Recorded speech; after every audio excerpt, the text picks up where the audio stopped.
بسم اللہ الرحمن الرحیم۔ شروع اللہ کے نام سے جو رحمان اور رحیم ہے۔ اے نبی، لوگوں سے کہہ دو کہ اگر تم حقیقت میں اللہ سے محبت رکھتے ہو تو میری پیروی اختیار کرو۔ اللہ تم سے محبت کرے گا اور تمہاری خطاؤں کو درگزر فرمائے گا۔ وہ معاف کرنے والا اور رحیم ہے۔ ان سے کہو کہ اللہ اور رسول کی اطاعت قبول کر لو۔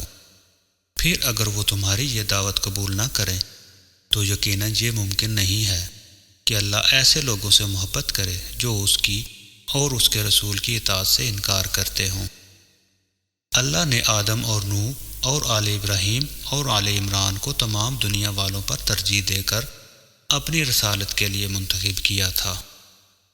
یہ ایک سلسلے کے لوگ تھے جو ایک دوسرے کی نسل سے پیدا ہوئے تھے۔ اللہ سب کچھ سنتا اور جانتا ہے۔ وہ اس وقت سن رہا تھا جب عمران کی عورت کہہ رہی تھی کہ میرے پروردگار، میں اس بچے کو جو میرے پیٹ میں ہے تیری نظر کرتی ہوں، وہ تیرے ہی کام کے لیے وقف ہوگا۔ میری اس پیشکش کو قبول فرما، تو سننے اور جاننے والا ہے۔